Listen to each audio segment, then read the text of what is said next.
Мен сіздерді бүгінгі мерекелеріңізбен шын жүректен құттықтаймын.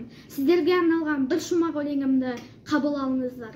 Ұстаз болу жүректің батырлығы, ұстаз болу сезімнің ақындығы, ұстаз болу мінездің күн шуағы, азбайтуын адамның алтындығы. Біз кешпеген өмірдің ақ қарасын, жалықпай соны іздеп ақтарасың. Біз түгіл бүкіл әлем бас еді, ешбірі өзіндей жан таппағансың. Ең аялы есім ғой ұстаз деген, бар тіршілік бақытты, ұстаз бенен ұстазды жеткізгенше мұратына білім іздеп лапылдап жана берем.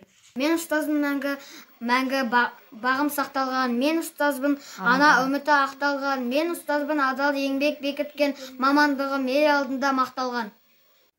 Ұстаз болу жүректің батырлығы, ұстаз болу сезімнің ақындығы, ұстаз болу мінездің күн шуағы, азбайтұғын адамның асылдығы.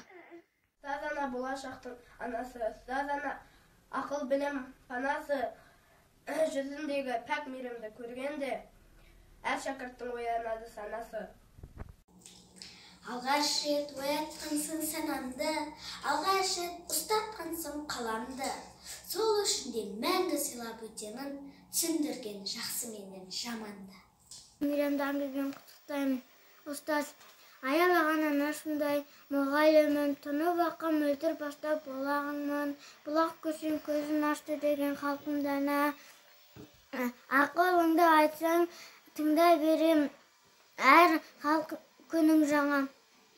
Ұстаз болу жүректің батырлығы, ұстаз болу сезімнің ақындығы, ұстаз болу мінездің күн шуағы, азбайтұғын адамның алтындығы. Ұстаз деген жарық күні ғаламның, ұстаз деген анасы ол адамның, бүкіл әлем еңбегіне еленген, сен де одан адам болып жаралдың. Ұстазыңды түсінгенсің тереңнен, бар әлемге еңбегімен еленген. Сенің бағың өрге қарай өрлесе, ол да бірге қуанышқа кегелген. Сол арқылы сен де өмір жалғадың, ізгі іс қой, ұстаз тілді алғадың.